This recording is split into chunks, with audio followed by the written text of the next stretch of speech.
कभी सोचा है कि एक किसान का सपना क्या होता है? कोई बड़ी हवेली नहीं, महंगी कार नहीं, बस एक गाय। एक सीधी आंखों वाली, शांत गाय।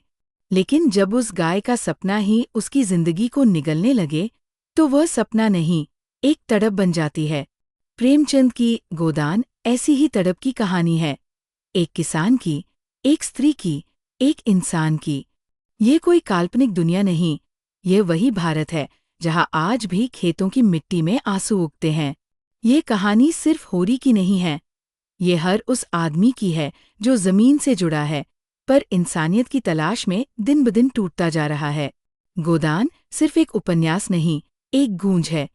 वो गूंज जो गांवों के सन्नाटे में, औरतों की सिसकियों में, बच्चों की भूख में और किसान की आंखों के धुंधले सपनों में आज भी सुनाई देती है। इस वीडियो में हम आपको ले चलेंगे उस यथार्थवादी संसार में, जहां प्रेमचंद ने सिर्फ शब्दों से नहीं, अपने खून पसीने से एक युग खड़ा कर दिया।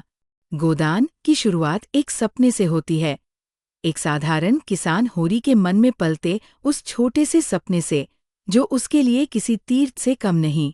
उसका सपना है कि वह एक गाय खरीदे, केवल इसलिए नहीं कि वह दूध देगी या खेत में मदद करेगी, बल्कि इसलिए कि गाय उसके जीवन का सम्मान है, उसकी परंपरा, उसकी आस्था और उसका सामाजिक कर्तव्य। होरी को लगता है कि यदि उसने मरने से पहले गोदान नहीं किया, तो उसका जीवन अधूरा रह जाएगा।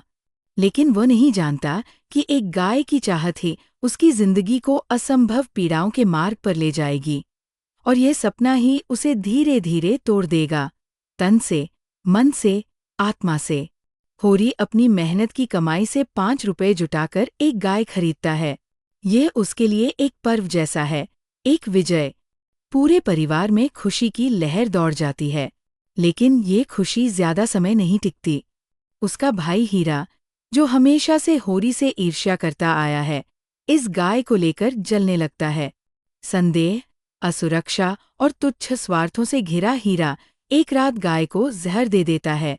गाय मर जाती है, और उसके साथ ही होरी का सपना भी। लेकिन होरी चुप रहता है। वह अपने भाई के खिलाफ कुछ नहीं कहता। उसका धैर्य उसकी कमजोरी नहीं, उसकी आस्था है। आस्था कि सब ठीक हो जाएगा, जैसे आज तक सब सहकर जिया है। लेकिन समाज चुप नहीं रहता। गाय की मौत अब एक पुलिस मामला बन जाती है। होरी पर झूठा आरोप लगता है कि उसने गाय की हत्या की है। पुलिस वाले रिश्वत मांगते हैं, पुजारी बदनामी का डर दिखाते हैं, और जमींदार उस पर दबाव बनाते हैं। उसके पास न पैसा बचा है, न सम्मान, लेकिन फिर भी वह कर्ज लेकर रिश्वत देता है, ताकि पुलिस उसकी इज्जत बचाए। ये इज्जत जो अब तक समाज के लिए जी गई थी, धीरे धीरे मिट्टी हो रही है। उधर उसकी पत्नी धनिया, होरी से बिल्कुल अलग है। वह झुकने वाली नहीं, वो आग है, तेज, स्पष्ट और न्यायप्रिय।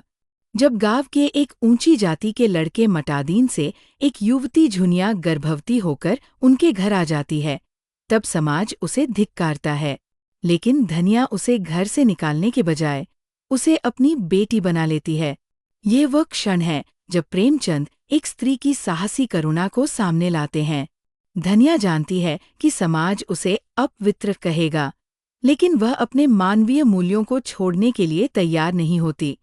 होरी हालांकि असहज होता है, पर धनिया के निर्णय के आगे झुक जाता है, क्योंकि भीतर से वह जानता है कि धनिया सही है। झुनिया का आगमन उस परिवार को समाज से और अधिक अलग थलग कर देता है। लोग अब उन्हें अछूत समझने लगते हैं। मंदिर में प्रवेश बंद हो जाता है, शादी ब्याह में बुलावा नहीं आता, और सबसे बड़ी बात, गांव के पंडित, जमींदार और कथित धर्मरक्षक उन्हें खुलेआम अपमानित करते हैं। लेकिन होरी सब सहता है। वह मानता है कि धर्म का पालन करना उसकी सबसे बड़ी जिम्मेदारी है, चाहे उसे कितनी भी कीमत चुकानी पड़े। होरी का संघर्ष सिर्फ एक व्यक्ति का नहीं है, वह पूरे किसान वर्ग की पीड़ा का प्रतीक है। जब उसकी बेटियों की शादी की बात आती है, तो वो फिर से कर्ज लेता है। पहले खेत गिरवी रखता है, फिर बैल बेचता है, फिर अनाज तक। हर बार वो सोचता है, ये आखिरी बार है, इसके बाद सब ठीक हो जाएगा। लेकिन आखिरी बार कभी आता ही नहीं। कर्ज, अपमान, श्रम और समाज का बोझ उसकी कमर झुका देता है, लेकिन उसकी आत्मा अभी भी गोदान के सपने में बंधी है। दूसरी ओर शहर में एक अलग दुनिया चल रही है। वहाँ की नायिका डॉक्टर मालती है, एक आधुनिक, आत्मनिर्भर महिला जो अपने भीतर प्रेम और स्वतंत्रता के द्वंद्व में फंसी है। उसका संबंध डॉक्टर मेहता से है, एक आदर्शवादी, आत्ममंथन में डूबा व्यक्ति जो रिश्तों को बंधन नहीं, सहयोग मानता है। दोनों के बीच होने वाले संवादों में प्रेमचंद उस भारत को दर्शाते हैं जो बदल रहा है, शिक्षा, स्वतंत्रता और आत्मसम्मान की ओर बढ़ता हुआ। लेकिन वहीं ये दोनों पात्र भी समाज की वास्तविकता से भाग नहीं पाते। मालती चाहती है समाज सेवा करना, लेकिन जब वो गाँव आती है तो गाँव की गरीबी उसे असहाय कर देती है। इधर गाँव में होरी की हालत बिगड़ती जाती है। काम के बोझ से, भूख से, नींद की कमी और मानसिक तनाव से वह बीमार हो जाता है। उसकी आखिरी इच्छा अब भी वही है, गोदान करना। उसके पास न गाय है, न पैसा, लेकिन वह चाहता है कि वह इस जीवन से मुक्त होने से पहले उस परंपरा का पालन कर सके जो उसके पूर्वजों ने निभाई थी। अंत में जब होरी बिस्तर पर पड़ा होता है, सांसें टूट रही होती हैं, पंडित पूछता है, गोदान करोगे? होरी अपनी जेब से 1 रुपया निकालकर झुनिया के बेटे को देता है और कहता है, गोदान। एक ऐसा क्षण जो आंखों में आंसू भर देता है। न गाय, न पूजा, न आडंबर, केवल एक सच्चा दिल और उसकी अंतिम श्रद्धा। वह रुपया प्रतीक है उस आत्मा का जो जीवन भर कुछ नहीं बोल सकी, लेकिन जाते जाते सब कह गई। और यहीं खत्म होती है गोदान की कथा।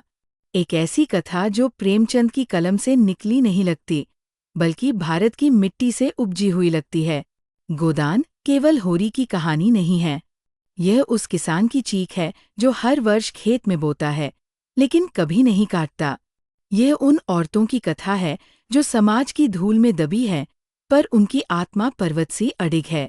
यह उन युवाओं की पहचान है जो जाति, पाप, धर्म और परंपरा के जाल में फंसकर भी कुछ नया करना चाहते हैं। और सबसे बढ़कर, यह उस संघर्ष और सहनशीलता की दास्तान है जिसे भारत ने अपने रक्त में बसाया है।